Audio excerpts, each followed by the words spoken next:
We're back with Father Chad Ripperger, part two of our discussion where we talked about the traditional Roman rite, the liturgy. We got into a great conversation on the offertory, and Father Ripperger has come up with some information that I didn't know about, and that is that Pope Benedict XVI actually intervened and changed maybe the text of the offertory. Father Ripperger is going to explain that to us. So, Father Ripperger, happy Lent, and welcome back to the show. Thank you for having me. It's great to see you again, as always, Taylor. Yep, great to. So what? Tell me what's going on here with Pope Benedict and the offertory. Well, actually, what happened? before we do that, maybe people haven't seen the first part of this that we did last week. So maybe just kind of give everyone a summary of that, and then we can go into this next level of it. Yeah. So the observation I was making in the last part was the fact that we, not just me, but even Pope Benedict had noticed, and a number of theologians had noticed that in the New Rite Offertory, there was just a statement of fact. We have this bread to offer. There wasn't an actual offering of the bread. It's just a statement of fact that we have this bread to offer. It doesn't mean that we're actually doing it. And so he realized that this was actually problematic. And so when he made the changes in 2011 to the translations, but also to the Mass in general, he made some significant changes, stuff that didn't get much attention, but were actually theologically very significant. Because most people, what they're going to see is, the translation of consubstantial with the Father or with your Spirit or stuff like that. Right. But in the offertory, he changed the words that used to be that we have this bread to offer. He actually changed it, this bread, which we offer to you. So there was an actual offering. So it actually became a proper offertory after he made that change. And so that was a significant improvement. And actually it gets to the whole issue of, the thing that distinguishes a sacrifice from a meal is the actual offertory. So because a meal is you kill something and you eat it. Well, a sacrifice is you have to offer to God, kill it and eat it. And so it's the offertory that's the key thing there. And so he rectified that at least that particular issue in relationship to the offertory. So when I looked at it, I was very pleased to actually see that that's what actually one of the change that he had made, because it corrects that specific problem. And from that, then the church is going to be receiving more grace as a result of it. Yeah. Now, I just know that lay people during that time period under Benedict XVI, the obvious change was people said, "The Lord be with you," and then they said, "And also with you." Just like you see someone at the gas station. It's like, "Have a good day." It's like, "You too, man." Where obviously Dominus vobiscum et cum spiritu tuo, and with your spirit. The other big one, I had a priest, I remember talk about this. He said, the Nicene Creed in the English was one in being with the Father. Father, yes. Yeah. Whereas the Greek is homoousion, the Latin's consubstantial. One in being is not necessarily homoousion. It could be, but it may not be. Because it could, and well, you're a metaphysician just like I am, which basically means that that can mean that, which is why, again, I think Benedict was changing this stuff to clean up the language. That can mean that it's an accidental union, like Nestorius thought, or what have you. So rather than it actually being a hypostatic union at the level of substance. Right. So that's a problem. And then the other big problem I think people noticed, or the change that was so manifest, is the consecration of the precious blood. The Latin says pro multis, for many. Right. The English, and I think other languages, said for all, which is kind of bringing in this Balthasarian origin, universalistic thing, where clearly the scriptures say for many. Jesus, we know, said for many. The Latin says for many. The Greek says for many. And then in English, it pops up as for all. All. Yeah, which even in the Latin of the New Rite, all along was pro multis, for many. Yeah. And this kind of raises the question. People say, well, what do you think, Taylor, about a TLM, traditional Latin Mass in English? And I'm not excited about it because you have people who aren't theologically or philosophically educated translating the texts. And on the outside, on the other end of the translation, you can get these ambiguities or problems. And if you look at the history of heresy from Arianism, Nestorianism, there are all these linguistic battles because of different Yes. languages, and you get metaphysics Oh confused. yeah. And I think that's kind of playing in here a little bit about the offertory. Are we making a declaration, or are we making an oblation, an offering to God, Right. right? Yes, and that was the key distinction which Benedict had noticed, and kudos to him for actually having changed that. Yeah. Um, Is it and I changed in the think that Latin or just in the English? it's a good question. I haven't had a chance to actually track down the English or the Latin. I've seen it in the English, so I Mm-hmm. mean, at least as far as the English goes, it's a non-issue. But I suspect that it's that he corrected the Latin. Mm-hmm. And then when the translations were done before their approval, he directed either the Congregation for the Doctrine of Worship at that time, now the dicastery, or the Congregation for the Doctrine of the Faith, to ensure that the translations were done in this manner, that it included, for all, for the consecration of the wine, but then also in the offertory that it was, we offer to you. So it's, in fact, if you look at it, that particular phrase is very similar. It's the whole prayer is very different from the old rite offertory prayers, but at least that section of the prayer is almost identical to the one which you see for the wine being offered. Yeah. And just to reiterate for people, the theology here that Father Ripperger is talking about, if I just have a lamb in my backyard and I kill the lamb, I just slaughtered an animal. That's people do that all the Right, time, but right, it's not a sacrifice. What makes it a sacrifice is in the Old Testament, you would take the lamb and you would designate the lamb as sacred, as belonging to God. You give the lamb that's to right, God. This lamb is offered to God.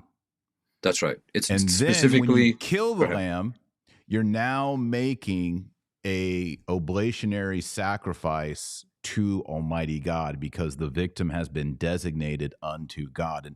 And Father Ripperger was saying, part of the problem with the texts in the Novus Ordo, especially as we see them in English, is the traditional Roman offertory, which is 7 prayers, very explicit that the bread and the wine now being placed on the altar are being set aside. They're being hallowed. They're being sanctified. The priest even calls down the third person of the Trinity, right, Father, in the traditional Latin Right. Mass. He calls Yeah. down the third person Trinity on them. It doesn't transubstantiate them, but it does sanctify them and set them apart to be offered to God, which then happens, correct me if I'm wrong, Father, at the Mhm. consecration. Correct. Yeah, that's right. Yeah. Yeah. And so if a priest were just to walk up to bread and wine and say, this is my body, this is the chalice of my blood, etc., you'd have a consecration if the priest intended it, correct, Father? That's right. But Yeah, it'd be disordered. that's right. And that's Yeah. why the church absolutely strictly forbid it to be done outside the context of an offertory, a canon, and the communion. And this is one of the reasons why, too, you would read even in the old manuals, if a priest ran out of hosts to give out communion, he can't just go and get some hosts and then just say the words of consecration over Right. it. They have to go through the whole process of offering up. And this actually is kind of an interesting thing because if you read some of the older manuals, they say if you forget to do one of the offertory prayers, even if you're in the middle of the canon, you're supposed to stop, say that offertory prayer, and then go back and do that Wow. because if you don't, in fact, I had this happen to me just recently. I was saying a high mass at a particular location, and I'd already said the offertory prayers for the bread, and then just as I was about to go over to pour the water, the chalice, or the wine into the chalice, the deacon or one of the servers put another ciborium on the corporal. Well, that means it was outside my scope of intention of making an oblata. Right. So I just very quietly said the prayer for that specific thing and then Right. continued on. Because the hosts weren't there when you had said the first time. The That's second right. So set of technically hosts. speak, so technically speaking, they weren't set aside specifically to be given to God. Because in an offertory, it's in a meal, you're killing a thing for yourself. I mean, ultimately, that's what you're doing it. But Right. in a sacrifice, you're specifically separating yourself from the thing and giving it to God. and so it becomes his, and through that sanctification process. And then when it's killed, right, or when the victim is slain, then that's when we actually see the slaying of the victim, and then you consume it so that no part can go to any kind of profane use. But then it's also for the completion, so that the sacrifice is actually complete in that process, and so that it's that offertory that plays such a key role. Yeah. I can speak to this from my past as a Protestant minister, as an Episcopal priest. We did not have offertory prayers. Those were removed by Cranmer. Many of Right. us did add in on our own the Roman offertory prayers just because we were crypto papalists, right? But that shows that at the Reformation with Cranmer, removing or dumbing down the offertory was part of the Protestant agenda. And, Yeah. my personal belief is I think in the 1960s, trying to appease Protestants and be ecumenical, there was an attempt to sort of downplay the offertory and make it Mm. feel a little more Protestant. That's my belief. Right. And you mentioned you can't go back if you're in the canon as a priest, if you run out of host and do a reconsecration. That's Catholic That's teaching. correct. But That's right. as Anglicans, we did do that. I think when I was an Anglican, I did that twice. You're going and you realize, man, we have like 40 more communicants. So Yeah. you would go back to the altar and I don't think you even had to say the whole Eucharistic prayer. I think you could just say this is my Right. body, this is my blood, and then you'd have a whole new set and you go back to the altar rail. We did have altar rails, by the way. We didn't have Oh, standing. there you Yeah, we did have ad orientem too. there you go. So that's just Protestant, guys. That's not Catholic. That's just my Protestant background. It's interesting for me to compare and contrast a traditional Catholic with what was happening in Protestantism, and then also myself personally try to navigate what happened with Annibale Bugnini and Paul VI and all that. But that's another day. Father, I wanted to ask you your opinion on this. Why didn't Pope Benedict in 2011? Why didn't he say?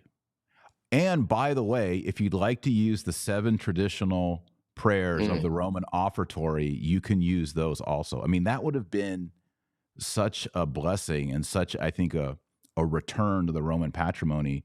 Why didn't he just make that an option or even command it? That's actually a really good question. I mean, he could have. He was the Pope. He could have said, "Hey, this is you can do this." But the only thing that I've ever heard in the speculation in that discussion, unless you've heard something else, Taylor, is the fact that John Paul II made it very clear there was to be no mixing of rites, and so Mm, I think that that's part of the reason is that they didn't want to actually have a mixing of rites. I think the other part of it is too is that Benedict, if I understood his theology correctly, from I read a lot of his stuff, but he wanted kind of what he called a mutual enrichment. He wanted to have, the old rite would enrich the new rite, and eventually there would be, in a very good Hegelian manner, there Hegelian. would be some, yeah, there'd be some synthesis in which this, there would be this mutual enriching. And I think that he would have considered it, if I just did that, it would just it wouldn't be fostering that process of a synthesis down the road. It would just kind of be Mhm. glumming something on or something. And so that's actually my suspicion. I don't know if you've ever heard about this, but you know why they didn't just take the old translation of the Mass and just make some changes to it? You mean like put it in English or Well, what? because they had it in English. Yeah. So I'm talking about the new right now. So Okay. because Benedict wanted to go and make the changes to the new rite, and when he went to do that in English, ISIL stepped in and says, you can't do it. We have copyright over the liturgy. And so, Against yeah, but you Rome. know what? Yeah, yeah. But the blessing of that was then he just said, okay, then we're just going to put out a whole new translation and we're going to clean up all this stuff, right? And Right. so that was a significant thing. It was also at that moment because before the church always considered the documents of the church the patrimony of humanity. They did not consider it Mm, copyrightable. They considered it right. were the source, but they started copywriting it at that point to block someone else from copywriting it and being able to block them from being able to print it. I mean, it literally came down to that. So, but I thought that was kind of a humorous thing that the desire of ISIL to try to control the situation resulted in basically a new translation. Yeah. Yeah, I've heard other stories that someone tried to create an app that was like a Bible app, and they used the translation that the USCCB has copywritten, and they're like, you can't use it. It's like, well, it's just a free app to help people get the Bible, and like, no, copywritten. So Yeah. this whole idea of restricting access on copyrights is, I don't know, it doesn't seem very Pauline or Well, biblical. yeah, it's a problem because I just put out that book, Apostolic Pardon, Yep. and I was originally just going to put the old right one in the back as an appendix. And so then I consulted a theologian. He says, no, you can't, because it's all copyrighted. You actually have to go to Rome to get permission to just put the text in there. He said you could get away Unbelievable. with it if you intersperse it with all sorts of commentary, but then it becomes unusable. So I'm just Right. like, well, I'll leave it out. And then I just make a reference to where it's at in the Rituale Romanum. Yeah. Okay. So